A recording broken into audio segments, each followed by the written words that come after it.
রাত 12টার পর থেকেই শুরু হয়েছে বৃষ্টি।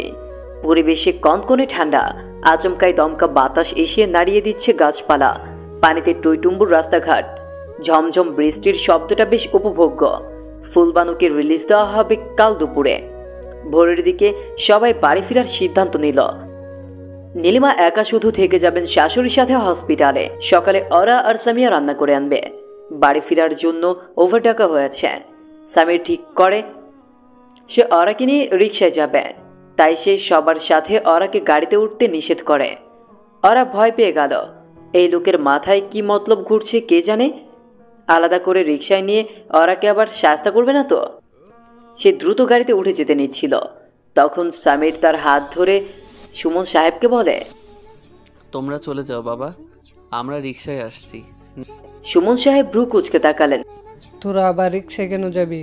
যাচ্ছি তো এক জায়গাতেই, চল একসাথে চলে যাই। নীলিমা স্বামীর কানের কাছে মুখ নিয়ে ফিসফিসিয়ে বললেন, আরে যেতে দাও ওদের, আলাদা একটু টাইম স্পেন্ড করো, এসবের দরকার আছে। সুমন সাহেব বললেন, আচ্ছা ঠিক আছে, একটা গাড়িতে এত মানুষ গাদাগাদি করে ওঠার মানেই হয় না। সায়ান কিছু না বুঝে বলল, গাদাগাদি কোথায় হচ্ছে বাবা? এই তো ভাবি সামিয়ার সাথে বসুক আর ভাইয়া আমার সাথে বসুক। তুমি তো সামনে বসে গেছোই, সুন্দর হয়ে গেল। ওরা তাল মিলিয়ে বলল, হ্যাঁ সায়ন ভাই ঠিক কথাই বলেছে, আমরা গাড়িতেই যাই প্লিজ। সামির ওরার হাত টেনে বলল, না, আমরা রিকশায় যাব। সুমন সাহেব বললেন, তোরা সাবধানে আসিস। গাড়ি চলে গেল তাদেরকে রেখেই। ওরা একটা দীর্ঘশ্বাস ত্যাগ করলো। এবার কি আছে কপালে? নীলিমা বললেন, অর্ঘ তাহলে রিক্সা ঠিক কর, আমি ওর সাথে দাঁড়াচ্ছি। সামির বলল, সমস্যা নেই আম্মু, তুমি যাও, আমরা একটু সামনে হেঁটে তারপর রিকশা নিব। ওরার বুক টিপ টিপ করছে এবার। সামির সবাইকে ভাগিয়ে দিচ্ছে কেন? তার মতলব কি? শেষমেশ ওরাকে পায়ে হাঁটিয়ে নিয়ে যাবে না তো? নীলিমা যেতে নিলেই ওরা অনুরোধের সুরে বলল, আম্মু আপনার সঙ্গে হাসপাতালে থাকি প্লিজ। কথায় নীলিমা হেসে ফেললেন। ওরার গালে হাত রেখে বলল, তুমি কেন থাকবে? সারা রাত ঘুম হয়নি, বাসায় গিয়ে রেস্ট করো মা। দুপুরের দিকে সামিয়ার সাথে এসো। আম্মু প্লিজ, আমার কোনো সমস্যা হবে না। কিন্তু আমার সমস্যা হবে, বললাম না সামিরের সাথে যাও। কথা শোনো ওরা। সূর্য তখন মাত্র উদিত হচ্ছে। চারদিকে এখনো অন্ধকারের লেশ মুছে যায়নি। ভোরের আমেজটা এত প্রাণবন্ত আর সুন্দর, তার উপর বৃষ্টির স্নিগ্ধতা যেন অন্যরকম মাধুর্য এনে দিচ্ছে। বিশুদ্ধ বাতাসে প্রাণ খুলে শ্বাস নিতেই মন জুড়িয়ে যাচ্ছে। বৃষ্টি হচ্ছে ইলিশ গুড়ির মতো, গায়ে লাগছে না, তবে হালকা হালকা ফোঁটা শরীরে হিম জাগিয়ে তুলছে। পাশে সামির নির্বিকার ভঙ্গিতে পকেটে হাত গুজে হাঁটছে। তার গায়ে অ্যাশ রঙের টি শার্ট, কালো ট্রাউজার, এলোমেলো চুল, ক্লান্ত মুখ, তবুও দেখতে কত ভালো লাগছে। ওরা অন্যদিকে তাকালে সামিরও আর চোখে তাকে লক্ষ্য করল। গায়ে খয়েরি রঙের শাড়ি, চুলগুলো হাত খোঁপায় বাঁধা, কিছু চুল কানের কাছে, কপালে পড়ে আছে, চোখ ফোলা, বিষণ্ণ মুখ, বারবার হাই তুলছে। এত আদরে লাগছে দেখতে। সামিরের ইচ্ছে হলো বলতে, আমার মিষ্টি পুতুল, আমি তোমাকে কোলে নিয়ে হাঁটি, তুমি আমার বাহুতে ঘুমাও। ওরা একটু পর অভিযোগের সরে বলল, কি সমস্যা আপনার? রিক্সা কেন নিচ্ছেন না? নাকি এভাবে হাঁটি হাঁটি পা পা করেই আমাকে বাসায় নিয়ে যাবেন? এটাই কি তাহলে আমার শাস্তি? সামির মৃদু হাসল, একটু আয়েসি ভঙ্গিতে ওরার গলার পেছনে হাত রেখে নিচু হয়ে বলল, বৃষ্টি স্নাত রাস্তা, ঠান্ডা বাতাস, উড ওঠানো রিক্সা, আর পাশে বেলি ফুলের মতো স্নিগ্ধ তুমি। কি ম্যাজিক্যাল ব্যাপার, তাই না? ওরা অবাক দৃষ্টিতে তাকালো। হঠাৎ সামির অন্য সুরে গান গাইছে কেন? তার মিষ্টি কথায় মন ভোলাতে হবে না। সে ওরাকে নিয়ে আলাদা যেতে চেয়েছে, মানে কিছু একটা গড়বড় আছে। ওরা বলল, কিন্তু সবাই কি ভাবছে? বাবা মা কি বলবে? আমার বাবা মা আমার কাছে বেস্ট ফ্রেন্ডের মতো। তুমি তো এতদিন ধরে দেখেছো, এখনো চিনতে পারোনি তাদের। সব বিষয়ে তারা সাপোর্টিভ। অনেকেই বলে জয়েন্ট ফ্যামিলিতে নাকি প্রাইভেসি থাকে না, অথচ আমাদেরও জয়েন্ট ফ্যামিলি, কিন্তু প্রাইভেসিতে কখনো কমতি মনে হয়েছে? না, সবাই একদম আলাদা। আমার বাবাও অনেক ফ্রেন্ডলি, যদিও মা একটু অন্যরকম, কিন্তু আপনার বাবা আর মা দুজনেই সেম, একদম পারফেক্ট। আমি কখনো ভাবিনি এমন চমৎকার একটা পরিবার পাবো। সামির ওর একটা হাত নিজের বুকের উপর এনে বলল, ধরো, আজ থেকে প্রায় 40 বছর পর যখন তুমি আর আমি বুড়ো হয়ে যাব, আমাদের কাজকর্ম থাকবে না, সারাক্ষণ বিছানায় শুয়ে বসে কাটাতে হবে, তখন আমরা কি করব? আসলেই তো, কি করব? এই যে এখনকার সুন্দর স্মৃতিগুলো মনে করে হাসবো। বাহ, ভালো বলেছেন তো। সামির ওর নাক স্পর্শ করে বলল, এই জন্য বেশি বেশি মিষ্টি স্মৃতি কালেক্ট করা উচিত। এখন দার্শনিক কথাবার্তা ছেড়ে একটু রিক্সা খুঁজুন। একে বৃষ্টি, তার উপর ভোর। যদি রিক্সা না পাওয়া যায় তাহলে মিষ্টি স্মৃতি টক হয়ে যাবে। সামির শব্দ করে হেসে উঠল। রিক্সা পেতে বেশি সময় লাগলো না তাদের। সামির রিক্সাওয়ালাকে বলল, খুব আস্তে প্যাডেল ঘোরাতে হবে, তাদের পৌঁছতে যত বেশি সময় লাগবে রিক্সাওয়ালা তত বেশি টাকা ভাড়া পাবে। ওরা হেসে ফেলল। এই কথা শুনে হুড়তোলা রিক্সায় উঠে সামির ওরার কোমর জড়িয়ে ধরল। ওরার শরীর ঠান্ডা হয়ে আসছে, কেমন যেন কাঁপছে সে। এতদিন হয়ে গেল তাদের সম্পর্কের, তবুও সামিরের স্পর্শ তার সব কিছু এলোমেলো করে দেয়। যতক্ষণ সামির তার গায়ে হাত রেখে দেয় ততক্ষণ সে স্বাভাবিক হতে পারে না। মনে হয় যেন অন্য জগতে হারিয়ে যাচ্ছে। ওরা একটু অন্যমনস্ক হয়ে বলল, একটা কথা জিজ্ঞেস করব? বলো। আমি যদি না ফিরে আসতাম তাহলে আপনি কি সত্যি আমাকে ডিভোর্স দিতেন? সামির ওর মুখের দিকে চাইল, একই সময় ওরাও চাইল। সন্দিগ্ধ দৃষ্টি তার। সামির হেসে ফেলে বলল, তোমার কি মনে হয়? জানি না আমি। ওরা কথা শেষ করতে পারল না। সামির হঠাৎ চেঁচিয়ে উঠল। মামা, এদিকে একটু থামান। ওরা অবাক হয়ে বলল, কি সমস্যা? সামির কিছু না বলেই রিক্সা থেকে নেমে গেল। ফুটপাতে একটা ফুলের দোকান, অনেকগুলো কাঠগোলাপের মালা, গাজরা, কানের দুল আর ক্রাউন বিক্রি হচ্ছে। একটা মালা ছিল শুধু লাল কাঠগোলাপ দিয়ে বানানো। সামির সেটা কিনে আনলো, সাথে গাজরা, ক্লাউন আর কানের দুল আনলো। তারপর ওর কাছে এসে উৎসাহী কণ্ঠে বলল, বাসায় নিয়ে তোমাকে এগুলো দিয়ে সাজাবো, তারপর আয়নায় দাঁড় করিয়ে দেখবো কে বেশি সুন্দর, গাছের কাঠগোলাপ নাকি আমার কাঠগোলাপ। ওর গালে লালচে আবার সৃষ্টি হলো। সকাল বাড়ার সাথে সাথে বৃষ্টির তেজও বেড়েছে। ওরা বাসায় এসে গোসল সেরে বারান্দায় দাঁড়ালো। বাতাসে তার শরীর কাঁপছে। তার খোলা চুলে, মাথায়, কানে সব জায়গায় কাঠগোলাপের গয়না। মিষ্টি সুঘ্রাণে মন ভরে যাচ্ছে। সামির পেছনে এসে দাঁড়িয়ে বলল, রোমান্টিক ওয়েদার, তাই না? ওরা বলল, কিন্তু সকালে গোসল করতে গেলে তো দম বের হয়ে যায়, এত ঠান্ডা। শুনুন, আমাকে একটু জড়িয়ে ধরুন তো। সামির বিস্মিত কণ্ঠে বলল, কি বললে? আমি কি ভুল শুনেছি? ওরা নিজের গরজে সামিরকে জড়িয়ে ধরে বলল, ঠিক শুনেছেন, আমার ঠান্ডা লাগছে খুব। এখন আর লজ্জা লাগে না ওরা? না, একদম না। সামির ওরাকে ছেড়ে তার চোখের দিকে তাকালো। ঠোঁট চেপে হাসি আটকে বলল, কিন্তু তোমার চোখ দেখে মনে হচ্ছে তুমি এখনো লজ্জা পাচ্ছ। অসম্ভব, আমি লজ্জা পাচ্ছি না। ঠিক আছে, তাহলে দেখি কতক্ষণ তুমি লজ্জা না পেয়ে থাকো। সামির এগিয়ে আসতেই ওরা পিছিয়ে গেল। লজ্জায় মুখে রক্ত জমে গেল। তবুও সে বলল, আমি লজ্জা পাচ্ছি না, একদম না। কথা বলেই সামিরের গলা জড়িয়ে ধরল দুই হাতে। নিজ উদ্যোগে ঠোঁটে চুমু দিল সামিরকে আর পাইকে। সহসা ওরাকে পাজাগুলো তুলে নিল। তারা বিছানার কাছে আসতেই সামিরের ফোনটা বেজে উঠল শব্দ করে। বিরক্ত হয়ে সামির ফোন সাইলেন্ট করতে নিলেই ওরা বলল, জরুরি ফোন হতে পারে, হয়তো হাসপাতাল থেকে। কথা শুনে কিছু একটা ভেবে নাম্বারটা দেখল সামির। তারপর হঠাৎই বিছানা থেকে নেমে ফোন নিয়ে বারান্দায় চলে গেল। ওরা অবাক হয়ে চেয়ে রইল। এমন কে ফোন করেছে যে তার সামনে বসে কথাও বলা যাবে না? ব্যাপারটা ওর কাছে একটু সন্দেহজনক লাগায় সে বারান্দার কাছে গেল। কাজটা ঠিক নয়, তবু ওরা আড়ি পাতল। সামিরের কথা শুনে স্পষ্টত বোঝা গেল সে কোনো মেয়ের সাথে কথা বলছে। আর হৃৎপিণ্ড ছলাৎ করে উঠল। সামির ফোনে বলছে, আমি একটু পর বের হচ্ছি, দেখা হলে তখনই সব বলবো।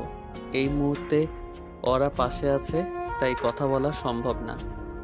এইটুকু শুনেই ওরা দ্রুত বিছানায় এসে বসে গেল। সামির বারান্দা থেকে বের হয়ে আলমারি খুলে আয়রন করা শার্ট বের করলো। ওরা বলল, কোথাও যাচ্ছেন নাকি? হ্যাঁ, একটা কাজ পড়ে গেছে, আর্জেন্ট, যেতেই হবে। একটু রেস্ট নিয়ে যান, সারা রাত এত ধকল গেল। সামির হাসল। কাছে এসে ওর গাল টেনে বলল। এখন সময় নেই, ফিরে এসে কথা হবে। বাই। ওরা হতাশ মুখে তাকিয়ে রইল।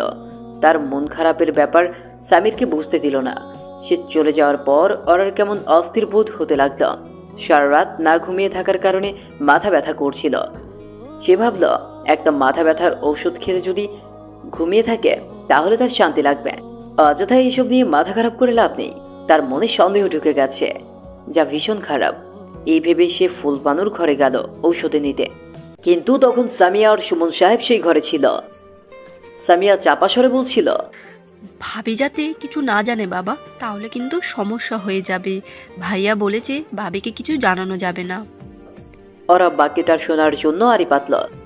সায়ান এসে দরাজ গলায় বলল, ভাবি তুমি এখানে দাঁড়িয়ে কি করছো? ওরার মুখ থমথমে হয়ে গেল। সামিয়া প্রায় আটকে উঠল। তার ভয় পাওয়া দেখে ওর সন্দেহ আরো বেড়ে গেল। কি এমন ব্যাপার যেটা সামিয়া তাকে জানাতে এত ভয় পাচ্ছে? ওরা খুব অন্যমনস্ক হয়ে রান্না করছিল। একটু পর তাদের হাসপাতালে যেতে হবে। হঠাৎ তার অন্যমনস্কতার ব্যাপারটা লক্ষ্য করতেই সামিয়া প্রশ্ন ছুড়ল, ভাবি কি হয়েছে? তোমার কি মন খারাপ? ওরা সবজি কাটছিল। হঠাৎ সেই কাজ বাদ দিয়ে সামিয়ার কাছে এসে তার হাত চেপে ধরে বলল, আমি তন্নির সাথে কথা বলতে চাই সামিয়া, তুমি কি ওর নাম্বারটা আমাকে দিতে পারবে? সামিয়া একটু থতমত খেয়ে বলল, তন্বিকে? তোমার ভাই আর ইউনিভার্সিটিতে পড়ে যে মেয়েটা, ওই তো সেদিন বাসায় এলো। ও, কিন্তু তুমি ওর নাম্বার দিয়ে কি করবে? দরকার আছে, তুমি পারবে দিতে? আমার কাছে নেই, তবে সায়ান ভাইয়ের কাছে থাকতে পারে। ওরা এবার একটু অবাক হয়ে জানতে চাইল, সায়ান ভাইয়ের কাছে তন্নির নাম্বার? সামিয়া দুষ্ট হেসে বলল, সায়ান ভাইয়া তো তন্বিদের উপর ক্রাশ ছিল। তন্বির বড় ভাইয়ের খোঁজে এখানে প্রায় আসে, তখন থেকেই সায়ান ভাইয়া তাকে পছন্দ করে। আচ্ছা, তুমি চাইলে আমি ভাইয়ার থেকে নাম্বার এনে দেব। ওরা ব্যাপারটা শুনে খুবই চমকিত হলো। রূপা জানলে কি হবে? সেও নিশ্চয়ই তন্নিকে চিবিয়ে খেতে চাইবে, যেমন ওর মন চাইছে তন্নিকে সবজির মতো চপিং পটে ফেলে কুচিমুচি করে কাটতে। সকালে সামির নিশ্চয়ই তন্নির সাথে কথা বলেই বের হয়েছিল। কোথায় গেছে সে তন্নিকে নিয়ে? তারা কি করছে একসাথে? 12টার দিকে ওর আর সামিয়া খাবার নিয়ে হসপিটালে গেল। দুপুরে ফুলবানুকে রিলিজ দেওয়া হলো, কিন্তু সামির সেই যে বের হয়েছে এখনো বাড়ি ফিরেনি। একটা ফোন পর্যন্ত করেনি ওরাকে। নীলিমা বললেন তার নাকি সামিরের সঙ্গে কথা হয়েছে। সামির জরুরি কাজে ব্যস্ত আছে। কি আশ্চর্য, তার কি এমন জরুরি কাজ যে ওরাকে একটা ফোন পর্যন্ত করবে না? মিস পিহু ফুলবানুর কেবিনের সামনেই দাঁড়িয়েছিল। ওরাকে দেখে উৎসাহী ভঙ্গিতে এগিয়ে এসে বলল, আমি আপনাকেই খুঁজছিলাম, আপনার সাথে আমার জরুরি কথা আছে। কি কথা? মিস পিহু ফিসফিস করে বলল, এখানে বলা সম্ভব না। আপনার ফোন নাম্বারটা দিন, আমি সময় বুঝে আপনাকে ফোন করব। আর মনে আবার সন্দেহ জেগে উঠল। মিস পিহু কি এমন বলতে চান? সামিরের ব্যাপার কিছু না তো? সামির কি তার সঙ্গে ফ্ল্যাট করছে? ধুর, এইসব সে কি ভাবছে? এইভাবে সামিরকে সন্দেহ করে সে নিজের কাছে ছোট হয়ে যাচ্ছে। এটা ঠিক না। সে মিস পিহুকে নিজের ফোন নাম্বার দিয়ে চলে এলো। কিছু জিজ্ঞাসাও করলো না। হাসপাতাল থেকে ফেরার সময় ওরা মাঝ পথে নেমে যেতে চাইল। নীলিমা প্রশ্ন করতেই সে বলল, আমার একটা জরুরি জিনিস কিনতে হবে আম্মু, তাই একটু শপিংয়ে যাব। সামিয়াকেও নিয়ে যাও। সমস্যা নেই, আমি একাই যেতে পারবো। সাবধানে যেও। ওরা সামিরের ভার্সিটিতে চলে গেল। সেখানে সামিরকে পাওয়া গেল না। সে নাকি আজ ভার্সিটিতেই আসেনি। আশ্চর্য, তাহলে কোথায় সে? বাড়ি ফিরে ওরা সায়ানের ঘরে ঢুকল। সায়ান ফোনে কারোর সঙ্গে কথা বলছিল। নিশ্চয়ই রূপা। ওরাকে দেখে সে ব্যস্ত ভঙ্গিতে ফোন রেখে শোধালো, ভাবি কিছু বলবে? আমার একটা কাজ করে দেবে সায়ান ভাইয়া? নিশ্চয়ই, বলো কি কাজ? ওরা হাত ভাঁজ করে বলল, তোমার ভাই আজকে ভার্সিটিতে যায়নি, তুমি একটু খোঁজ লাগাও তো কোথায় গিয়েছে। সায়ান অবাক বিস্ময় নিয়ে শোধালো, ভাইয়া ভার্সিটি যায়নি এটা তুমি জানলে কিভাবে? তুমি কি ভাইয়ার পেছনে স্পাই লাগিয়েছো নাকি? লাগাতেই পারি। তোমার ভাইয়া দিন দিন যেভাবে বিগড়ে যাচ্ছে, তাকে টাইট দেওয়ার জন্য অবশ্যই স্পাই লাগানো উচিত। সায়ানের মুখ আতঙ্কে তমসাচ্ছন্ন। ওরা কুটিল দৃষ্টি নিক্ষেপ করে বলল, তুমি সব জানো তাই না? ভাবি প্লিজ মাথা ঠান্ডা করো। কিসের মাথা ঠান্ডা করব? আজ তোমার ভাই আসুক, আমি আজই চট্টগ্রাম চলে যাব। আমার কাছে তোমরা কি লুকাচ্ছ? তোমার খুশির জন্যই তো লুকোচ্ছি। ওরা কটমট করে তাকালো। তার খুশির জন্য লুকাচ্ছে মানে কি? সামিরের কারো সাথে অ্যাফেয়ার আছে জানলে সে কষ্ট পাবে, এই জন্যই কি লুকিয়ে রাখা? কষ্ট তো এখনো পাচ্ছে। ওরা দুশ্চিন্তা আর নিতে পারছে না। সে ফুলভানুর ঘর থেকে দ্রুত ঘুমের ঔষধ এনে খেয়ে শুয়ে পড়ল। সামির না ফেরা অবধি কারো সাথে কথা বলবে না। সে এলে তার সঙ্গে শেষ বোঝাপড়াটা হবে। এর আগে ওর খুব ঘুম প্রয়োজন, কিন্তু ঘুমটাও আসছে না। মনের দগ্ধতা আর অস্থিরতার কারণে ওরা ঝিম ধরে শুয়ে রইল। সন্ধ্যা ফুরিয়ে রাত হয়ে গেল। এক সময় দরজায় কড়া নাড়ল কেউ। ওরা ঘুমানোর ভান করে জবাব দিতে চাইল না। কারো সাথে কথা বলতে ইচ্ছে করছে না, কিন্তু বাইরের মানুষটি দরজা ধাক্কাচ্ছে তো ধাক্কাচ্ছেই।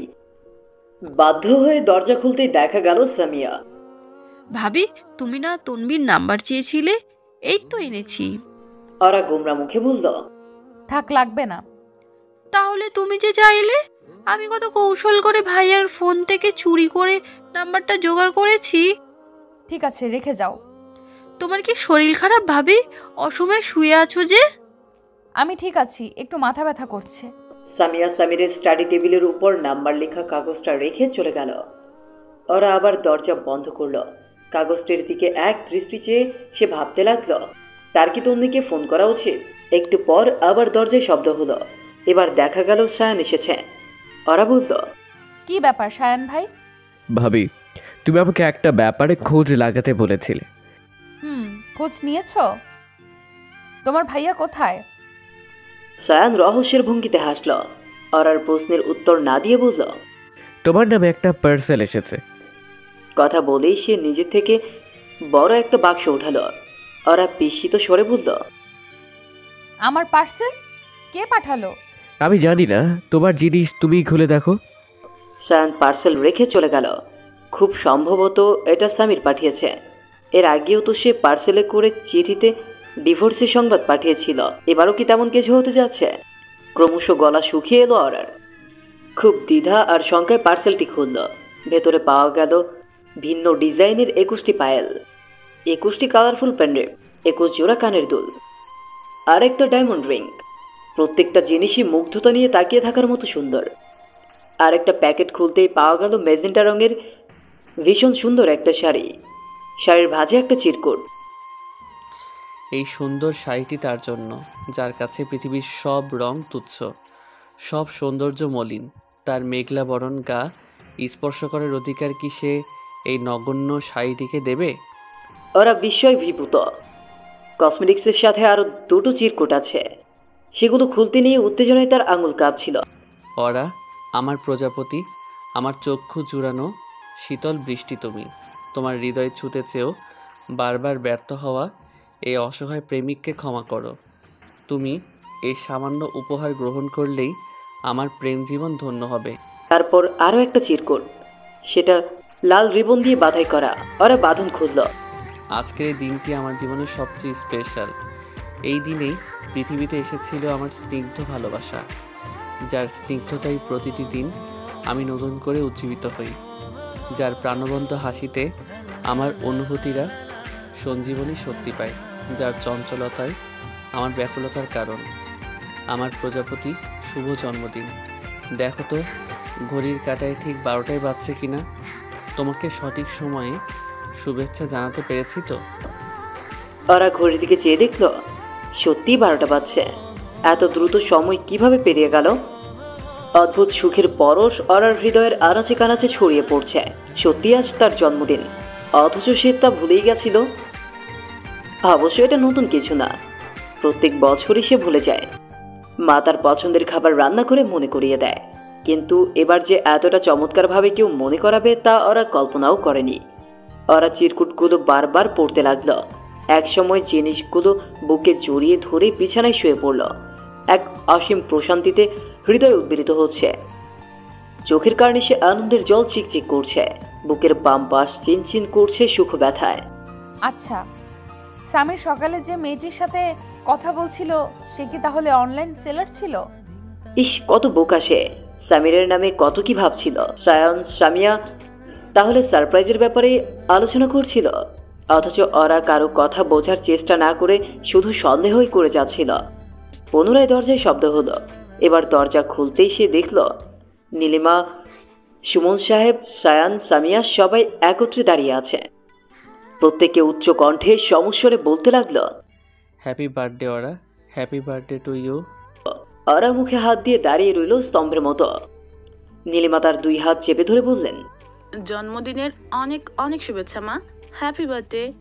ঘড়িতে তখন ঠিক 12টা বেজে 1 মিনিট। একে একে সবাই ওরাকে শুভেচ্ছা জানালো। সবাই আলাদা আলাদা উপহার দিল। আর প্রথমবারের মতো উপলব্ধি হলো সে এইবারের সবার কাছে কতটা আদরের। আনন্দে চোখে জল চলে এলো। নিজেকে ভীষণ স্পেশাল মনে হচ্ছে। সবাই তাকে হাত ধরে ড্রয়িং রুমে নিয়ে এলো। বাড়িটিকে কোনো রেস্টুরেন্টের চেয়ে কম মনে হচ্ছে না। কি অদ্ভুত সুন্দরভাবে ঘরটা সাজানো হয়েছে। পোস্টারে বিশাল সাইজের অক্ষর দিয়ে ওরার নাম ইংরেজিতে লেখা। বেলুন, ফুল, পোস্টার, বাহারি রঙের বাতি, আরও বিভিন্ন রঙের ডেকোরেটিভ জিনিসের ছড়াছড়ি। তার অগোচরে এত কিছু কখন হলো? চারপাশ থেকে সবাই জন্মদিনের শুভেচ্ছা ধ্বনি উচ্চারণ করছে।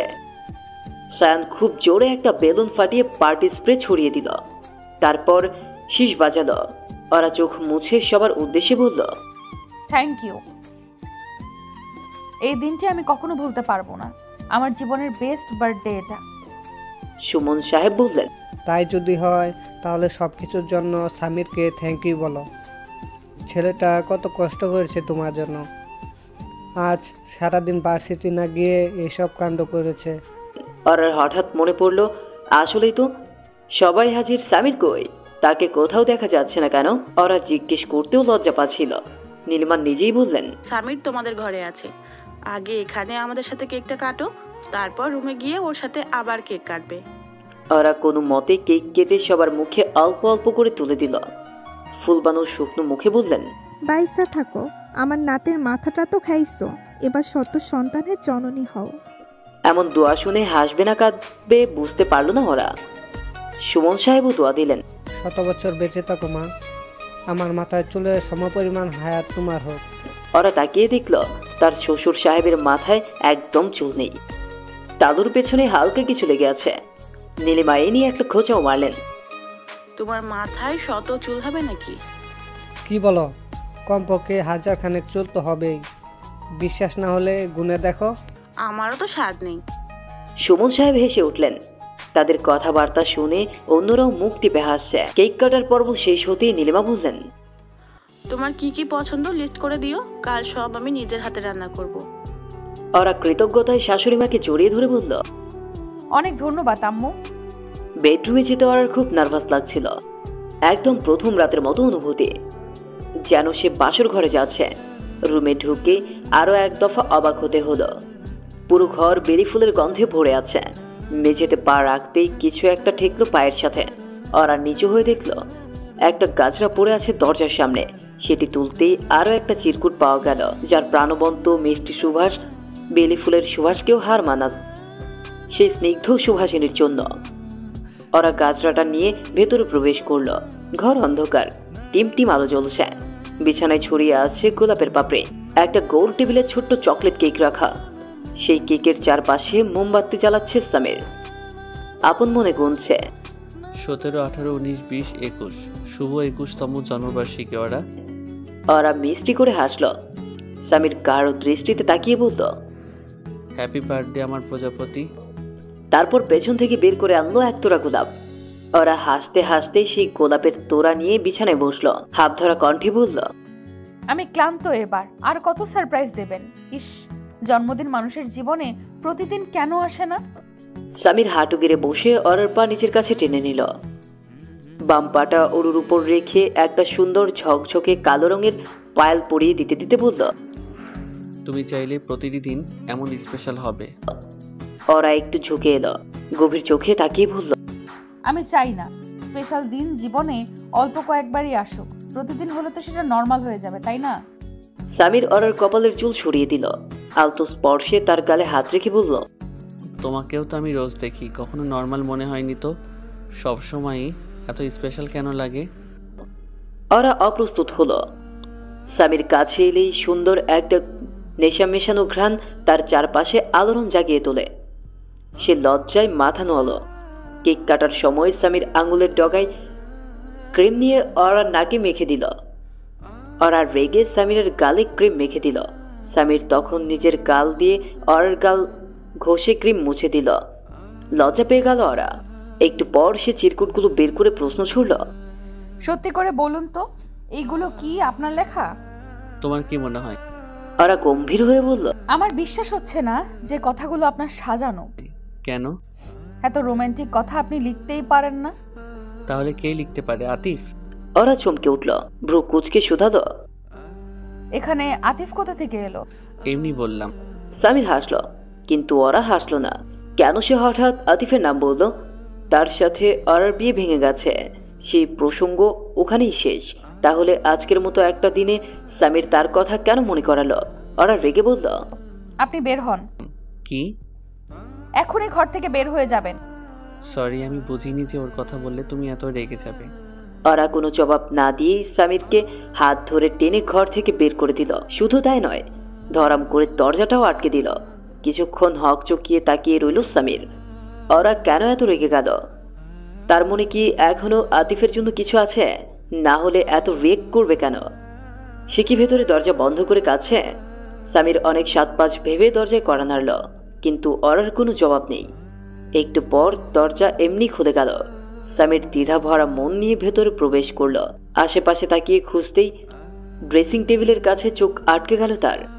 অরা নতুন শাড়িটা পরেছে, গলায় সামিরের গিফট করা মেজেন্ডা পেন্ডেন্ট, খোপায় বেলি ফুলের গাজরা। অরাকে সাক্ষাৎ রূপকথার রাজকন্যা বলে ভ্রম হলো। সামির মোহগ্রস্তের মতো হা করে তাকিয়ে থাকার পর ভাবল এইভাবে দেখা উচিত নয়, কিন্তু তার বদ্ধ প্রতিজ্ঞার দফারফা করে সামনে এসে দাঁড়ালো অরা। আচমকা জড়িয়ে ধরে বুকে মাথা ঠেকিয়ে বলল, অরার কণ্ঠ কেমন মিয়ে এলো। আজ সারাদিন তার মনে হচ্ছিল সামিরকে সে হারিয়ে ফেলবে। সেই কষ্টের কথা ভেবেই কান্না পাচ্ছে এখন। সামির বলল, কাঁদছো কেন তুমি? ভবিষ্যতের কথা ভেবে কান্না পাচ্ছে। আপনি কি সবসময় আমাকে এভাবে ভালোবাসবেন? সামির দুই পাশে মাথা নেড়ে বলল, না, আমি তোমাকে এর চেয়ে বেশি ভালোবাসবো। আমার ভালোবাসা সময়ের সাথে কখনো কমবে না, শুধু বাড়বে। কারণ আমার প্রজাপতিটি বড্ড ভালোবাসাময়। তাকে অল্প করে ভালোবাসাই যায় না। তার মায়াজাল প্রতিদিন নতুনভাবে আকর্ষণ ছড়ায়। আমি সেই বন্দিজালের নিশ্চুপ আসামি। শুধু ভালোবাসা দেওয়া ছাড়া আমার উপায় নেই। তাকে ভালো না বাসলে আমার মৃত্যু নিশ্চিত। অরার চোখ টলমল করছে। নরম ও তৃপ্তিময় কণ্ঠে বলল, আমার কিছু বিশ্বাস হচ্ছে না, মনে হচ্ছে আজকের দিনটা স্বপ্ন। তোমাকে পাওয়ার পর থেকে প্রতিটি দিন আমার কাছে স্বপ্নই মনে হয় ওরা, শুধু অবহেলার মুহূর্তগুলো ছাড়া। অরা মাথা নিচু করে তীব্র অপরাধ বোধ থেকে বলল, আই এম সরি, আপনাকে অনেক কষ্ট দিয়েছি আমি। সামির তার ঠোঁটের উপর আঙুল রেখে বলল, হিস, ওইসব কথা আমরা একদম ভুলে যাব। কিন্তু আমি জানি আপনি এত সহজে পারবেন না ভুলতে। আমি কি করব আপনাকে ভোলার জন্য? সামির অরার কোমর জড়িয়ে ধরে একটু উপরে তুলে গাঢ় কণ্ঠে বলল, আমাকে আদর করো, তাহলেই হবে। হরা হাসল। সামিরের দুই গাল চেপে ধরে এবার ঠিক কপালে চুমু দিল, খুব আদর নিয়ে। সামিরের চোখ টলমলে হয়ে এলো অসীম তৃপ্তিতে। সে অরাকে ওভাবেই ধরে বিছানায় নিয়ে এলো, তবে আজকে নিয়ন্ত্রণ হারালো না। অরা খুব সংবেদনশীল, তাকে পেতে প্রয়োজন অসীম ধৈর্য। এই কয়েকদিন অন্তত এই ব্যাপারটা সামির ভালো করে বুঝেছে। তাই আজ খুব ধৈর্য নিয়ে সে আলতোভাবে অরার ঠোঁটে চুমু দিল। অরার ঘুম জড়ানো চোখ আর ক্লান্ত শরীর বিছানা পেয়েই যেন অচেতন হয়ে লুটিয়ে পড়ল ঘুমরাজ্যের তলদেশে। সন্ধ্যায় সে ঘুমের ঔষধ খেয়েছিল। স্নায়বিক উত্তেজনার কারণে এতক্ষণ তা কাজে আসেনি, তবে এখন স্নায়ু কিছুটা শিথিল হতেই মাত্র 5 মিনিটে ঘুমিয়ে পড়ল সে। সামিরের অনুভূতিরা আকাশে উড়তে থাকা অবস্থায় হঠাৎ যেন ছিটকে পড়ল নিচে। সে আশ্চর্য হয়ে বলল, ওরা টা কি কোনো ঘুমানোর সময়? প্লিজ ওঠো ওঠো বলছি। ওরা উঠল না, বরং আরাম করে সামিরের হাত জড়িয়ে ধরে গাঢ় ঘুমে নিবৃত হলো। সামির তাকে টেনে উঠালো, স্পষ্ট করে ডাকলো, এই মেয়ে ওঠো, তোমাকে উঠতেই হবে। ঘুমে কাতর অরা ঢলে পড়ল সামিরের বুকে। আধো আধো কণ্ঠে অনুরোধ করলো, আহা কি মায়া সেই কণ্ঠে, কি আকুল আবেদন। সামির দীর্ঘশ্বাসের সাথে ছেড়ে দিল অরাকে, অতঃপর নিজেও শুয়ে পড়ল পাশে।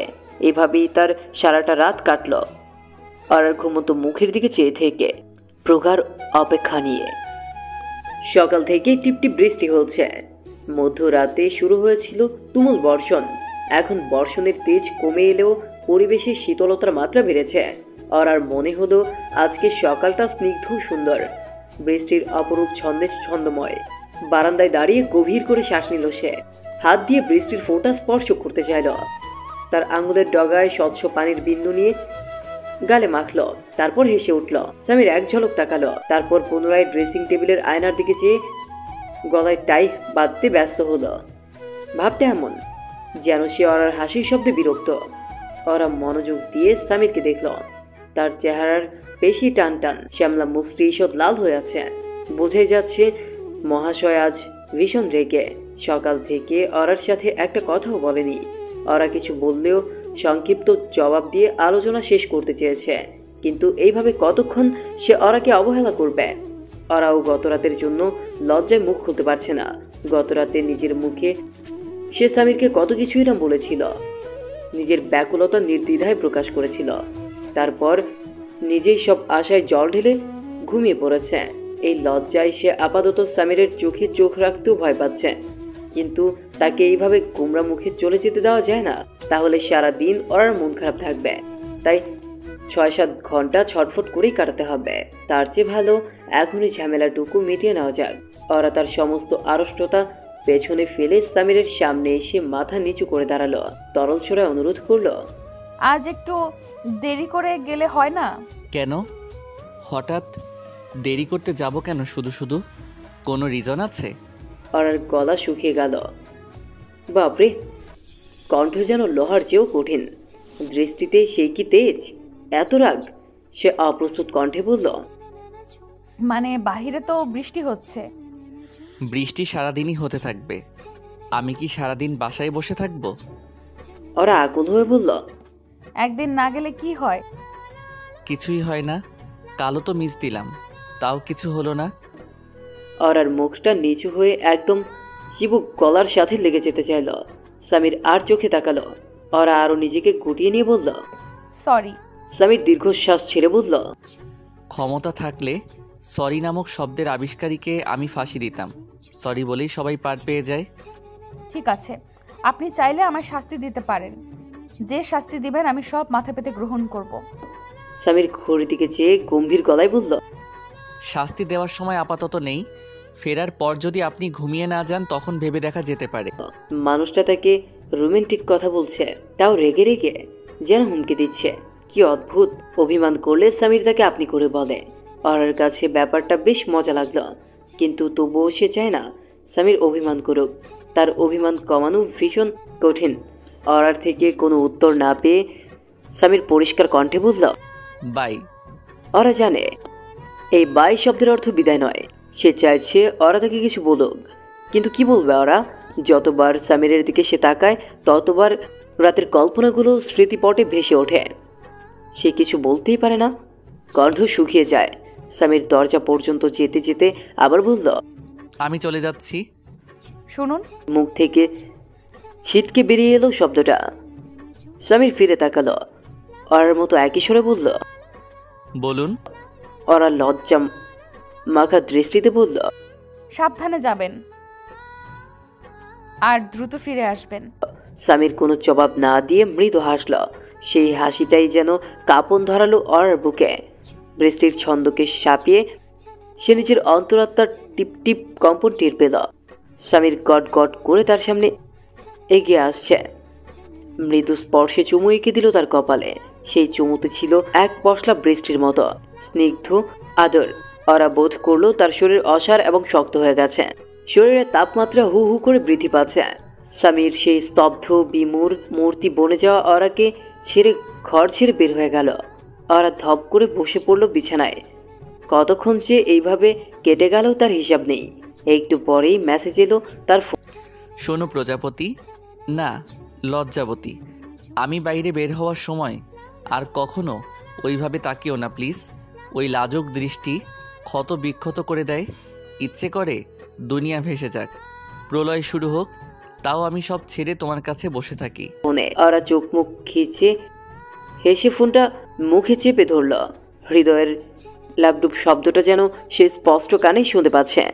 শিহরণ বয়ে যাচ্ছে সারা শরীরে। রান্নার সুঘ্রাণে ঘর ভরে গেছে। মেনুতে প্রায় সবই ওরার পছন্দের খাবার।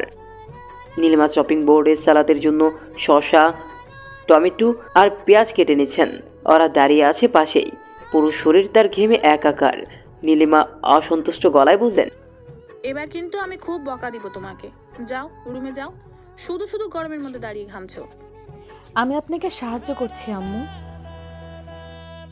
সাহায্য করতে হবে না, তুমি তো মাংসটাও কাটতে পারছো না। মা কিচ্ছু শেখায়নি? আসলে মা আমাকে কখনো মাংস কাটতে দেয়নি। সব সময় ফ্রিজে রেডিমেড মাংস পেয়ে গেছি। সমস্যা নেই, এখন আপনি শিখিয়ে দিবেন। আমি শেখাবো না, নিজে নিজে সব শিখবে। যখন সামিরের সাথে আলাদা বাসা নিবে তখন তো নিজেকেই রান্না করে খেতে হবে। ওরা হাতকে উঠল, চোখ বড় করে জানতে চাইল, ওনার সাথে আলাদা বাসা নেব মানে? যদি কখনো প্রয়োজন হয়, ডেস্টিনির কথা তো বলা যায় না। অসম্ভব, আমি আপনাদের ছেড়ে যাবই না আম্মু। প্রয়োজনে আপনার ছেলেকে মেসে পাঠিয়ে দিব। বিবাহিত হয়েও ব্যাচেলর থাকবে। ওরে আল্লাহ, বলে কি? নীলিমা জোরে হেসে উঠলেন। ওরা খাবারের সুঘ্রাণ নিয়ে বলল, আমি আপনার থেকে অবশ্যই সব কাজ শিখবো আম্মু, তারপর নিজেই সব করব। জানি তুমি এসব কেন বলছো, নিশ্চয়ই হেজিটেশন লাগছে। মানুষ দেখলে বলবে বউটা ভালো নয়, শাশুড়িকে দিন রাত খাটিয়ে মারে। এসব যদি ভেবে থাকো তাহলে আমি খুব কষ্ট পাবো, কারণ আমি তোমাকে ছেলের বউ ভাবিই না, নিজের মেয়ে ভাবি। সামিয়ার জন্মদিন হলে কি আমি এই কষ্ট করতাম না? তাহলে তোমার জন্য কেন পারবো না? ওরা চোখের কোণ মুছে বলল, আপনাকে এত ভালো হতে কে বলেছে আম্মু? এত অন্যরকম হতে কে বলেছে আপনাকে? সামিয়া এসে জানালো ওরার ফোন বাজছে অনেকক্ষণ ধরে। সে যেন বেডরুমে গিয়ে ফোনটা রিসিভ করে। ওরার মুখ অল্প লালচে হলো। সামির ফোন করেছে নিশ্চয়ই। ভেতরে খুব উত্তেজনা বোধ করলেও শাশুড়ির সামনে মাথা নিচু করে রান্নাঘর থেকে বের হলো। তারপর এক ছোটে বেডরুমে। ফোন হাতে নিতেই ওরার লালচে মুখ কালচে বর্ণ ধারণ করলো। সামির ফোন করেনি, ফোন এসেছে অচেনা নাম্বার থেকে। লোকটি এর আগেও 3 থেকে 4 বার কল দিয়েছে। প্রত্যেকবারই নিঃশ্বাসের শব্দ শুনিয়ে ফোন কেটে দেয়। এই ফাজলামো তো আর সহ্য করা যায় না। ওরা ভাবল এবার সে মোবাইলটা কানে রেখে কড়া একটা ধমক দিবে। এই ভাবনা থেকেই কল রিসিভ করলো। তবে ওরা ধমক দেওয়ার সময় পেল না। অপর পাশ থেকে আগন্তুক প্রায় রুদ্ধ শ্বাসে প্রশ্ন করলো, আপনি কি উর্পিতা ইসলাম ওরা বলছেন? জি, আপনি কে? ওরা, আমি আতিফ। ওরা সাথে সাথে ফোনটা কান থেকে সরিয়ে নাম্বার দেখলো। আতিফের ফোন নাম্বার তার কাছে ছিল না। বিয়ের আগে সে একবারও আতিফের সাথে ফোনে কথা বলেনি। তাদের দেখা হয়েছিল মাত্র 2 বার। সেই হিসেবে আতিফের কাছেও তার নাম্বার থাকার কথা না। তাহলে কি আতিফ কোনোভাবে তার নাম্বার কালেক্ট করেছে? কিন্তু কেন? প্রশ্নের মেলা পসরা সাজালো মস্তিষ্কে। ওরা মাত্র কয়েক মুহূর্তেই 7-5 ভেবে নিয়ে বলল, আপনি কেন ফোন করেছেন? ওরা, আমি চট্টগ্রামের আতিফ, আতিফ আফসার। হ্যাঁ, চিনতে পেরেছি, কিন্তু হঠাৎ আপনি কেন আমায় ফোন করলেন? আতিফ চুপ করে গেল। আবার তার এলোমেলো নিঃশ্বাসের শব্দ পাওয়া যাচ্ছে। বিরক্তিতে ওর কপাল কুঁচকে গেল। আতিফ হঠাৎ বলল, দেখা করতে চাই। হোয়াট? আতিফ কাচুমাচু সুরে বলল, প্লিজ ওরা, না করবেন না। আপনার সাথে দেখা করাটা খুব জরুরি। চট্টগ্রাম থেকে ঢাকায় এসেছি শুধু আপনার সাথে দেখা করার জন্য। ওর শরীরে তীব্র বেগে কিছু একটা বয়ে গেল। হা করে 5 সেকেন্ড স্তব্ধ থেকে বলল, এসবের মানে কি? মানে বোঝানোর জন্যই তো আপনাকে দেখা করতে বলছি। আতিফ কত অকপটে প্রস্তাব দিয়ে ফেলল। ওরা চোয়াল শক্ত করে জানিয়ে দিল, আমি মরে গেলেও আপনার সাথে দেখা করব না। আমি একজন বিবাহিত, আমার হাজবেন্ড আছে, শ্বশুর শাশুড়ি আছে, তাদের ইগনোর করে কিভাবে? উপায় নেই যে। ওরাকে কথা বলতে না দিয়ে উক্ত বাক্যটি বলে ফেলল আতিফ। কি এমন জরুরি কথা জানার জন্য কৌতূহল তো হচ্ছে। প্রশ্নেরা মৌমাছির মতো কিলবিল করছে মাথায়। ওরা খুব নার্ভাস লাগছে। একটু ভেবে বলল, আপনি চাইলে আমার বাড়ি আসতে পারেন। যা বলতে চান আমার হাজবেন্ডের সামনে বলবেন। আমি আপনার বাড়ির নিচেই দাঁড়িয়ে আছি। আর বুকে ধুকপুকানি শুরু হলো। সে বারান্দায় উকি দিতেই দেখে ফেললো আতিফকে। কণ্ঠনালী শুকিয়ে এলো অজানা আতঙ্কে। আতিফ বলল, কিন্তু আপনার হাজবেন্ডের সামনে কথা বলা অসম্ভব। এটা ভীষণ পার্সোনাল ব্যাপার। ওরা নিজেকে স্বাভাবিক রেখে বলল, আপনার আর আমার মধ্যে পার্সোনাল বলে কিছু নেই। সেই সম্পর্ক তৈরি হওয়ার আগেই ভেঙে গেছে, তাও আপনারই দোষে। আপনি কেন এখন হঠাৎ করে এতদিন পর উদয় হয়েছেন সেটা আমি বুঝতে পারছি না। কেন দেখা করতে চান, আর আমি কেন আসবো আপনার ডাকে? পাগলামি বন্ধ করে ফিরে যান। ফিরে যাওয়ার হলে কি আমি আসতাম? আর এতদিন সময় নেওয়ার জন্য দুঃখিত। ব্যাপারটি আমি জানতে পেরেছি মাত্র কিছুদিন আগে, আর আপনার ফোন অ্যাড্রেস জোগাড় করতেই বাকি সময় লেগে গেল। একবার ভেবে দেখুন, কতটা ইমার্জেন্সি হলে আমি এত দূর ছুটে আসতে পারি, শুধু আপনার সাথে একটু কথা বলবো বলে। আতিফের কথার সুর শুনে ওরার গা রিরি করছে। কোনো চিন্তা ভাবনা ছাড়াই বলে দিল, যে কারণেই হোক আমি দেখা করব না। ওরা প্লিজ বোঝার চেষ্টা করুন, কতটা জরুরি হলে আমি আপনার বাড়ির নিচে দাঁড়িয়ে আপনাকে ফোন করি। যদি আপনার এতটাই প্রয়োজন হয় তাহলে বাড়ির ভেতরে আসুন, এছাড়া সম্ভব না। আপনি যদি তাই চান তাহলে আমি আসছি, কিন্তু সেটা হয়তো আপনার জন্য খুব একটা ভালো হবে না। বলেই আতিফ ফোন কেটে দিল। ওরা মাথায় হাত দিয়ে বিছানায় বসলো, দুই হাতে মুখের ঘাম মুছে চিন্তা করলো, যদি আতিফ এই বাড়িতে আসে তাহলে ব্যাপারটা কেমন দৃষ্টিকটু দেখায় না? সবাই কি ভাববে? ওরা কল ব্যাক করলো। ওরা ফোন রেখে দিয়ে ভাবতে লাগলো কি করবে। তার একবার মন সায় দিল যেতে, তারপর আবার মনে হলো আতিফকে বিশ্বাস করা কি ঠিক। পার্কিং লটে গাড়ির জন্য অপেক্ষা করছিল সামি। একটা ওভার কল করা হয়েছে, মনে হচ্ছে লেট হবে। সকালেও পরিবেশ খুব শীতল ছিল, কিন্তু এখন আকাশ জুড়ে খটমটে রোদ। কিছুক্ষণ দাঁড়িয়ে থেকেই ঘাম ছুটে যাচ্ছে। এমন সময় উত্তর দিক থেকে গাড়ি নিয়ে ঠিক সামনে এসে থামলো তন্নি। কাজ নামিয়ে ভেতর থেকে মাথা বের করে বলল, গুড আফটারনুন স্যার, কেমন আছেন? সামির ভদ্রতার হাসি দিয়ে বলল, ভালো আছি, তোমার কি অবস্থা? এই তো চলছে। আপনি কি কারোর জন্য ওয়েট করছেন? হ্যাঁ, আমার উবার আসবে। তন্নি এবার গাড়ি থেকে নেমে খুব অনুরোধ নিয়ে বলল, স্যার প্লিজ, আজকে আমি আপনাকে লিফট দিতে চাই, না করবেন না। সামির শান্তভাবে হেসে বলল, প্রয়োজন নেই তন্নি, উবার 5 মিনিটের মধ্যেই চলে আসবে, কাছাকাছি আছে। আপনি ক্যান্সেল করে দিলেই তো হয়। এত দূর থেকে এনে আবার ক্যান্সেল করব, তা কিভাবে হয়? Please sir, please, I insist. সে কাছে এসে সামিরের হাত ধরল। সামির বিস্ময় নিয়ে তাকাতেই দ্রুত হাত ছেড়ে বলল, আই এম সরি, আসলে আমার আপনার সাথে জরুরি কথা আছে। কিছুক্ষণ গম্ভীর দৃষ্টিতে তন্নির মুখের দিকে তাকিয়ে থেকে সামির জিজ্ঞেস করল, কি জরুরি কথা? এখানে দাঁড়িয়ে বলা সম্ভব না, যেতে যেতে বলবো। সামির কয়েক মুহূর্ত চেয়ে থেকে বলল, ঠিক আছে চলো। তন্নির চোখে মুখে মুহূর্তের মধ্যে আনন্দের তৃপ্তি ছড়িয়ে পড়ল। প্রবল উৎসাহ নিয়ে গাড়ির দরজা খুলে হাত বাড়িয়ে সামিরকে বসার জন্য ইশারা করল। তার পুরো ব্যাপারটা স্বপ্নের মতো লাগছে। সামির গাড়িতে উঠে বসলো। তন্নি বড় করে শ্বাস নিয়ে ড্রাইভিং সিটে বসলো। স্যার, আপনার যদি সময় থাকে তাহলে আজ আমাদের বাড়িতে চলুন। বাবা আপনার সাথে কফি খেতে চেয়েছিলেন। হঠাৎ তোমার বাবা আমার সাথে কফি খেতে চাইলেন কেন? আসলে সব সময় আমার কাছে আপনার গল্প শুনে তো, তাই বোধহয় আপনাকে দেখার ইচ্ছা হয়েছে। প্লিজ স্যার, না করবেন না প্লিজ। সামির একটু সময় নিয়ে বলল, তন্নি, তোমাকে একটা কথা বলা দরকার। জি স্যার, বলুন না। সামির শীতল গলায় উচ্চারণ করল, আমি ম্যারিড, 2 মাস আগে আমার বিয়ে হয়েছে। তন্নির হাতের পেশি শিথিল হয়ে আসলো। বিকট শব্দে গাড়িটি জোরে ব্রেক কষে রাস্তার মাঝে থেমে গেল। বহু শঙ্কা আশঙ্কা বুকে দাবিয়ে রেখে ধীর পায়ে ছাদে পৌঁছলো ওরা। দরজার সম্মুখে দেখতে পেল আতিফকে। সবুজ রঙের ইন করা শার্ট, ফর্মাল প্যান্ট আর মাথায় সাদা রুমাল ধরে দাঁড়িয়ে আছে। শরীর ঘর্মাক্ত, রুমাল দিয়ে সে কপালের ঘাম মুছছে অনবরত। তার চেহারায় অস্থিরতা। ওরা ঢুক গেলে সামনে এগিয়ে গেল। কাছাকাছি যেতেই আতিফের চোখের চারপাশে ঘন কালো দাগ দৃষ্টিগোচর হলো। আতিফ এলোমেলো দৃষ্টিতে ওরাকে দেখিয়ে হাসলো, কিন্তু কোনো কথা বের হলো না তার মুখ দিয়ে। বড় বড় চোখে কেবল ওরাকেই দেখছিল সে। দেখতে দেখতে গলা শুকিয়ে এলো। বিয়ের পর ওরা আরো দ্বিগুণ, না 10 গুণ সুন্দরী হয়ে গেছে।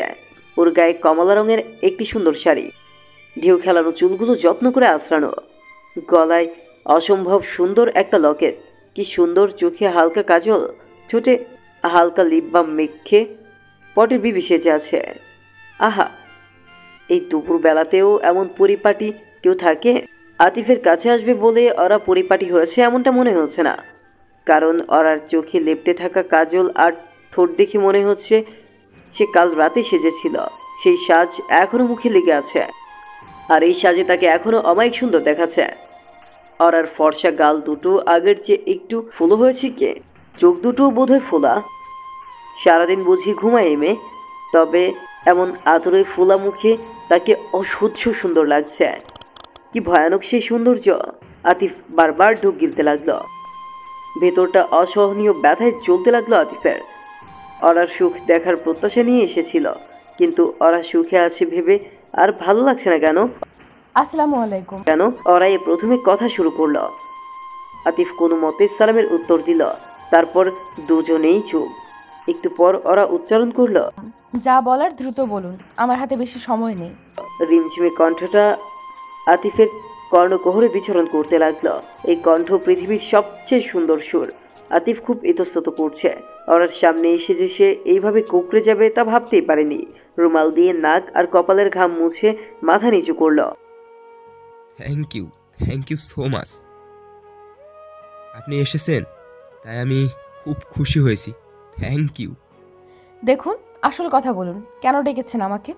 আপনাকে একটা জরুরি কথা জানানোর খুব প্রয়োজন ছিল। কি জরুরি কথা শুনি? কথাটা হচ্ছে আমাদের বিয়ের ব্যাপারে। আপনি নিশ্চয়ই শুনেছিলেন আমার একটা দোষের কারণে বিয়েটা ভেঙে গিয়েছিল, কিন্তু কি সেই দোষ তা কি আপনি জানেন? আর জানলেও কি সত্যতা যাচাইয়ের চেষ্টা করেছেন কখনো? সত্যতা যাচাইয়ের কোনো প্রয়োজন ছিল না। আমার বাবা আমাকে যা বলেছেন তাই আমার কাছে যথেষ্ট। আতিফ আহত হাসলো, টলমলে চোখে বলল, যাদের আমরা বিশ্বাস করি তারা আমাদের ধোঁকা দেয় সবচেয়ে জঘন্য উপায়ে। আপনি পরিষ্কার করে কথা বলুন প্লিজ। বিয়ের দিন ঠিক বরযাত্রী যাওয়ার সময় আমাকে জানানো হলো বিয়েটা হচ্ছে না, কারণ আপনি অন্য কাউকে ভালোবাসেন। কি? আমার বাবা আমাকে এটাই বলেছিলেন। জানেন ওরা আমি কতটা কষ্ট পেয়েছিলাম? আমার পুরো এক জীবনে এত কষ্ট কোনোদিন হয়নি। প্রত্যেকটি রাত মরণ যন্ত্রণার মতো কেটেছে। আপনার মতো এত পবিত্র আর নিষ্পাপ একটি মেয়ে কিভাবে এমন প্রতারণা করতে পারে? বিশ্বাসই করতে পারছিলাম না মনকে। একটু থেমে আতিফ আরো বলল, পরে অবশ্য আমি বুঝতে পেরেছিলাম আপনি নির্দোষ, সব মিথ্যা। এমনকি আপনাকেই নাকি আমার কোন দোষের কথা বলা হয়েছিল যাতে আপনি সামির সাহেবকে বিয়ে করতে বাধ্য হন। চক্রান্তটা কি বুঝতে পারছেন? ওরা উপলব্ধি করলো তার মাথার শিরা দপদপ করছে। আতিফ যা বোঝাতে চাইছে তা সে চিন্তাও করতে পারে নাই। কিঞ্চিৎ ক্ষিপ্ত স্বরে বলল, আপনি কি বলতে চান? কে চক্রান্ত করেছে? আমার বাবা? আতিফ বিষণ্ণ গলায় বলল, আমি সরাসরি তাকে ব্লেম করছি না, কিন্তু আমার মনে হয় সামির সাহেব যদি না আসতো তাহলে আমাদের বিয়েতে কোনো অসুবিধাই হতো না। সে গেস্ট হিসেবে বিয়েতে আসেনি, এসেছিল কালসাপ হিসেবে। তার মূল লক্ষ্য ছিল আপনাকে ছিনিয়ে নেওয়া, আর সেটা যে কোনো মূল্যে। তাতে দু একজনের জীবন যদি ধ্বংস হয়ে যায় তাও কিছু যায় আসে না তার। ওরার কানের লতি, নাকের ডগা লাল হলো, ঠোঁট কাঁপছে ক্রমশ। অস্পষ্ট স্বরে বলল, আপনার কথা আমি বিশ্বাস করি না। তাহলে এক্ষুনি আপনার বাবাকে ফোন করুন, প্রশ্ন করুন কেন সেদিন বিয়ে ভেঙে গেছিল, আমার কি দোষ ছিল। তিনি কিন্তু বলতে পারবেন না, তিনি শকড হয়ে যাবেন। আপনি চাইলে আপনার হাজব্যান্ডকেও প্রশ্ন করতে পারেন, তার কাছেও বিয়ের ইনভিটেশন যায়নি, তবুও সে কেন এসেছিল। ঢাকা থেকে চট্টগ্রাম এতটা দূরত্ব কেবল একজনের জন্য বিয়ের দাওয়াতে কি কেউ আসে? যদি খুবই ঘনিষ্ঠ আত্মীয় না হয়। আমি আপনাদের ব্যাপারে সব ইনফরমেশন কালেক্ট করেছি। আপনি তো ছোটবেলায় তার স্টুডেন্ট ছিলেন, কোনো একটা কারণে সে আপনাকে পড়ানো ছেড়ে দিয়েছিল। তারপর থেকে সে নিরুদ্দেশ, আপনার সাথে কিংবা আপনার পরিবারের সাথে আর কখনো তার যোগাযোগ হয়নি। তাহলে হঠাৎ এতগুলো বছর পর গেস্ট হিসেবে আপনার বিয়ে দাওয়াতে এসে আপনাকে বিয়ে করে নেওয়াটা কি একটু বেশি অদ্ভুত না? ওরার শ্বাসকষ্ট শুরু হয়েছে। না, সামিরকে সে অবিশ্বাস করে না। সামিরের স্বচ্ছ হাসির আড়ালে কোনো কলুষতা থাকতে পারে না, অসম্ভব। ওরা দুই হাতে মুখ ঢাকল, বুক ভরে শ্বাস নিয়ে মন স্থির করে বলল, আপনার কোনো কথা আমি বিশ্বাস করি না। দয়া করে এখান থেকে চলে যান। আমাকে বিরক্ত করতে আসবেন না। Past is past. অতীতে যা হয়ে গেছে সেটা নিয়ে আমি আর চিন্তা করতে চাই না। আমি আমার প্রেজেন্ট নিয়ে যথেষ্ট ভালো আছি। ওরা চলে যেতে লাগলো।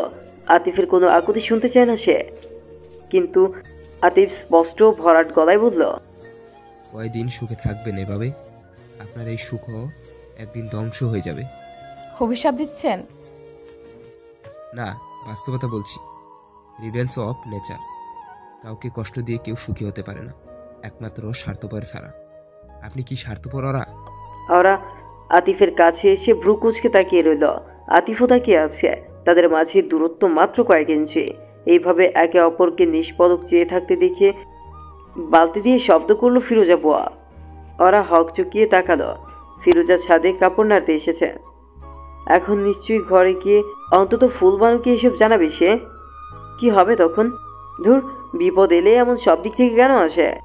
তন্নি অনেকক্ষণ এক ধ্যানে তাকিয়ে রইল। সে কোনো কথা বলছে না দেখিয়ে সামির নিজেই বলল, সবার আগে আমি তোমাকেই এই ব্যাপারটা বলেছি। ভার্সিটির কেউ এখনো জানে না। তমসাচ্ছন্ন মুখে তন্নি ঢুক গিলল। কাপা স্বরে উচ্চারণ করলো, আমি তোমাকে কেন এই কথা বলেছি সেটা নিশ্চয়ই বুঝতে পেরেছ। আমার মনে হয় তোমার বাবার সাথে দেখা করার আর কোনো প্রয়োজন নেই এখন। তন্নির চোখ ফেটে জল বেরিয়ে এলো। সে অন্যদিকে ফিরে চোখের জল মোছার চেষ্টা করল। চিন্তা শক্তি লোপ পেয়েছে যেন। কোনো মতে মাথা নিচু করে চুপচাপ বসে রইল।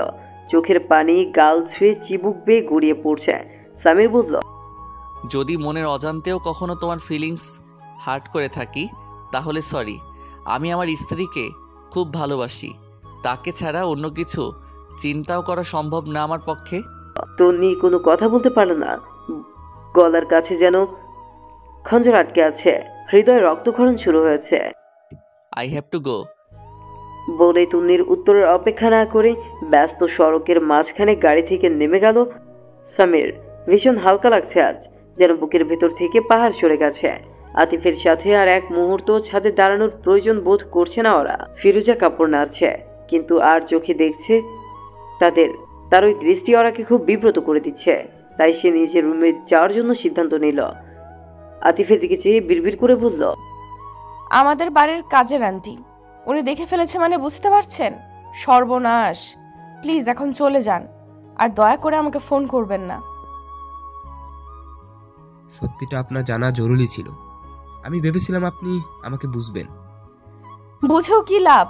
আমার বিয়ে হয়ে গেছে। এখন কি চান? আমি তাকে ডিভোর্স দিয়ে আপনার কাছে চলে আসি? কোন যুক্তিতে? আমাকে ভুল বুঝবেন না। তাহলে কেন এসেছেন? আমাদের মধ্যে ঝামেলা বাঁধাতে? আমি শুধু সত্যিটা জানাতে এসেছি, কারণ আপনাকে আমি ভালোবাসি। আর ভালোবাসার মানুষকে ঠকে যেতে দেই কি করে? কিন্তু আমি আপনাকে ভালোবাসি না। শুধু বাবার অনুরোধে বিয়েতে রাজি হয়েছিলাম। আপনার প্রতি আমার কোনো অনুভূতি নেই। আমি এখন আমার হাজবেন্ডকেই ভালোবাসি। তাকে ছাড়া অন্য কিছু চিন্তাও করতে পারি না। আর ঠকে যাওয়ার কথা কেন বললেন? কারণ তিনি আপনাকে কৌশল খাটিয়ে বিয়ে করেছেন, যাকে বলে টুপ ফেলে মাছ ধরা। সে হলো শিকারী, আর আপনি তার শিকার। এখনো এই সামান্য ব্যাপারটা বুঝতে পারছেন না? আবার বলছেন তাকে ভালোবেসে ফেলেছেন। আফসোস। অরার ভ্রু কুঁচকে গেল বিরক্তিতে। তেয়ারছাদ দৃষ্টিতে চেয়ে প্রশ্ন করল, আপনি আমাদের বিয়ের ব্যাপারে এত কিছু জানলেন কিভাবে? আতিফ মৃদু হেসে বলল, যাকে ভালোবাসি তার সম্পর্কে এতটুকু খোঁজ রাখবো না? অরা দীর্ঘশ্বাস ছেড়ে শান্ত কণ্ঠে বলল, ভালো থাকবেন। সে চলে যেতে নিচ্ছিল। পেছন থেকে আচমকা হাত টেনে ধরল আতিফ। সশব্দে উচ্চারণ করল, আমি একটাও মিথ্যা বলিনি, আর আমার ভালোবাসাতেও কোনো মিথ্যা ছিল না। আপনি আমাকে কেন ধোঁকা দিলেন? ওরা কি দোষ ছিল আমার? আমি আপনাকে এত সহজে যেতে দিব না। যদি আপনি চলে যান তাহলে এই ছাদ থেকে লাফ দিয়ে সুইসাইড করব। ওরা ভয়ে শীতিয়ে গেল। হাত পা কাঁপতে লাগলো। ফিরোজার ঘাড় তখন একবার ডানে ঘুরছে তো একবার বামে। বড় বড় দৃষ্টিতে সে আতিফ আর অরার অভিব্যক্তি পর্যবেক্ষণ করে যাচ্ছে। জলদি কিছু হিসাব মিলিয়ে নিতে চাইছে। আতিফের চেঁচামেচি শুনে ফিরোজার ছাদ থেকে বের হয়ে গেল। ওরাও যেতে নিলে ধরাম করে দরজাটা আটকে দিল আতিফ। অরার মুখ ছায়াবর্ণ ধারণ করলো। ভয়ে তীর তীর করে কাঁপতে লাগলো শরীর। চোখ দিয়ে ঝরঝর করে অশ্রু গড়াচ্ছে। সে মনে প্রাণে চাইতে লাগলো সবটা মিথ্যা হয়ে যাক, আতিফের এখানে আসার পুরো ব্যাপারটা যেন বিভৎস কোনো কল্পনা হয়। ঠিক সেই সময় মোবাইলের ভাইব্রেশন অনুভব করলো ওরা। অনেকক্ষণ ধরেই বাজছিল মোবাইলটা, এতক্ষণ সে বুঝতে পারেনি। ফোন উল্টে দেখলো সামিরের নাম্বার। এই অসম্ভব ভয়ঙ্কর পরিস্থিতিতে সামিরের ফোনটাতে মনে হলো এক পশলা প্রশান্তির বৃষ্টি। অথই সাগরে ডুবে যাওয়ার সময় কুলকিনারাহীন জায়গায় ফোনটা যেন নিশ্চিত গন্তব্য। ওরা 2 পা পিছিয়ে ফোন রিসিভ করলো। হ্যালো, টানা 5 বার কল দিয়েছি, এটা 6বার। মানুষ দেখছি আমার চেয়েও বিজি। সামিরের কণ্ঠে অভিমানের প্রলেপ। ওরা কাপা গলায় উচ্চারণ করলো, আপনি আপনি কোথায়? তার ত্রাসিত কণ্ঠে শুনে ভরকে গেল সামির। কি হয়েছে ওরা? দ্রুত বাসায় আসুন প্লিজ। আতিফ কাছে এসে ওরার হাত থেকে ফোনটা নিয়ে ছুঁড়ে ফেলে দিল ফ্লোরে। ডিসপ্লে ফেটে ফোন সুইচ অফ হয়ে গেল। আতঙ্কে শিউরে উঠলো ওরা। আতিফ খ্যাপা ষাঁড়ের মতো চিৎকার করে উঠল। হঠাৎ তেড়ে এসে ওরাকে দেয়ালের সাথে চেপে ধরতেই সে ব্ল্যাক আউট হয়ে গেল। নীলিমা রান্না বান্না শেষ করেছেন মাত্র, ওনায় মুখ মুছতে মুছতে বের হচ্ছিলেন একটু পানি খাওয়ার উদ্দেশ্যে। তখনই ফিরোজা ছুটে এসে বলল, সর্বনাশ হইয়া গেছে গো। ফিরোজার ব্যাগতিক অবস্থা দেখে নীলিমা হকচকিয়ে গেল। কি হয়েছে ফিরু? ফিরোজা ছাদের ঘটনা সম্পূর্ণ বলতেই নীলিমা ছুটে সেখানে গেলেন। ফিরোজা ততক্ষণে বাড়ির সবাইকে জানিয়ে দিয়েছে। সামির গাড়িতে বসেই ছটফট করছিল। ওর ফোন হঠাৎ বন্ধ হয়ে গেল কেন? সে অন্যদের নাম্বারে ফোনের পর ফোন দিতে লাগলো, কিন্তু কেউ তার ফোন ধরছিল না। গলির মোড়ে এসে জ্যাম লেগে যাওয়ায় সে গাড়ি থেকে নেমে হন্তদন্ত হাঁটতে শুরু করে। আতিফকে ছাদে পাওয়া গেল না। সে হয়তো লিফট দিয়ে নেমে গেছে, কারণ লিফট তখন ব্যস্ত ছিল। সবাই সিঁড়ি ভেঙে ছাদে উঠতেই দেখলো ওরা মেঝেতে পড়ে আছে। ছাদের দরজা সম্পূর্ণ খোলা। তখন শায়ান তাকে কোলে করে নিচে নেমে এলো। জ্ঞান ফেরার পরেও ওরা কোনো কথা বলছিল না। সে একটা ট্রমার মধ্যে পড়ে গেছে। নীলিমা সবাইকে ঘর থেকে বের করে দরজা আটকে দিলেন। তারপর ওরার পাশে বসে কোমল গলায় প্রশ্ন করলেন, ভয় পেও না, কি হয়েছিল নির্দ্বিধায় বলো। তুমি কথা না বললে তো সমস্যার সমাধান হবে না। ওরা হঠাৎ নীলিমাকে জড়িয়ে ধরে হু হু করে কাঁদতে শুরু করলো। বেশ কিছুক্ষণ এইভাবেই কাঁদল সে। নীলিমা তাকে অভয় দিলেন। তার ভরসা মাখা কণ্ঠে আশ্বাস পেয়ে শুরু থেকে সম্পূর্ণ ঘটনাই বলতে লাগলো ওরা। আতিফের সাথে বিয়ের সম্বন্ধ ঠিক হওয়া, তারপর সে বিয়ে ভেঙে যাওয়া, এতদিন পর হুট করে তার আগমন, আর এমন অস্বাভাবিক কার্যকলাপ যা ওরা চিন্তাও করতে পারেনি। সে অনুতপ্ত গলায় বলল, আম্মু, আমার উচিত ছিল যাওয়ার আগে আপনাকে জানানো, কিন্তু আমি অন্যায় করার পর ভুল বুঝতে পেরেছি। নীলিমা বিগলিত স্বরে বললেন, তুমি অন্যায় করনি, এটাকে বোকামি বলে। ছেলেটার মনের মধ্যে কি আছে তা তুমি বুঝবে কি করে? অবশ্য এমন বোকামি হয়তো তোমার জায়গায় থাকলে আমিও করতাম। যাই হোক, আতিফের সাথে দেখা করার আগে তোমার উচিত ছিল কারো থেকে পরামর্শ নেওয়া।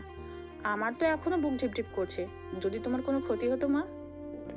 ওরা চোখের জল মুছতে মুছতে বলল, আমার নিজের মা এখানে থাকলে আগে আমাকে কষিয়ে একটা চর মারতেন, কিন্তু আপনি ভুলের জন্য শাসন করার আগে আমার ক্ষতির কথা চিন্তা করছেন।